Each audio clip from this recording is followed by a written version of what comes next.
1978 ഫെബ്രുവരിയിലെ ഒരു തണുത്തുറഞ്ഞ രാത്രിയിൽ കാലിഫോർണിയയിലെ യൂബ കൗണ്ടിയിലെ 5 യുവാക്കൾ ഒരു ബാസ്കറ്റ്ബോൾ മത്സരം കഴിഞ്ഞ് കാറിൽ കയറി മഞ്ഞു പൊടിയ പർവ്വത നിരകളിലേക്ക് യാത്ര പോയി.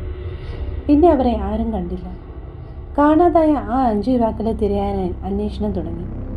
മാസങ്ങൾ നീണ്ട തിരച്ചിലിനൊടുവിൽ കാട്ടിനുള്ളിൽ നിന്ന് ലോക്ക് ചെയ്ത നിലയിൽ മഞ്ഞ് മൂടിക്കിടന്ന അവരുടെ കാർ കണ്ടെത്തി. പിന്നെ നടത്തിയ തിരച്ചിലിൽ കാട്ടിനുള്ളിലെ ഒരു ക്യാബിനുള്ളിൽ നിന്ന് ടെഡ് വെഹർ എന്ന യുവാവിൻ്റെ മൃതദേഹം കട്ടിലിൽ കിടക്കുന്ന നിലയിൽ കണ്ടെത്തി. അവൻ്റെ താടി ഒരുപാട് വളർന്നിരുന്നു. അവൻ്റെ ശരീരത്തിലെ അസ്ഥികൾ തൊലിയോട് ചേർന്നിരുന്നു. അവൻ്റെ മരണം പട്ടിണി മൂലമാണെന്ന് കണ്ടെത്തി. എന്നാൽ ആ ക്യാബിനുള്ളിൽ തുറക്കാത്ത ടിൻ ഫുഡുകളും ഉപയോഗിക്കാത്ത ബ്ലാങ്കറ്റുകളും ഉണ്ടായിരുന്നു. തുടർന്നെടുത്ത 2 യുവാക്കളായ ബിൽ സ്ട്രെല്ലിങ്ങിൻ്റെയും ജാക്ക് മൻറൂഗയുടെ മൃതദേഹങ്ങൾ കാർ ഉപേക്ഷിച്ച സ്ഥലത്തു നിന്ന് ഏകദേശം 12 കിലോമീറ്റർ അകലെയായി കണ്ടെത്തി. അടുത്ത ദിവസങ്ങളിൽ നടന്ന തിരച്ചിലിൽ ഒരു കുറ്റിക്കാട്ടിൽ നിന്ന് ജാക്ക് ഹെറ്റിൻ്റെ അസ്ഥികളും കൂടി കണ്ടെത്തുകയും ചെയ്തു. എന്നാൽ 5-മതായ ഗാരി മത്യാസിനെ കുറിച്ച് യാതൊരു വിവരമുണ്ടായില്ല.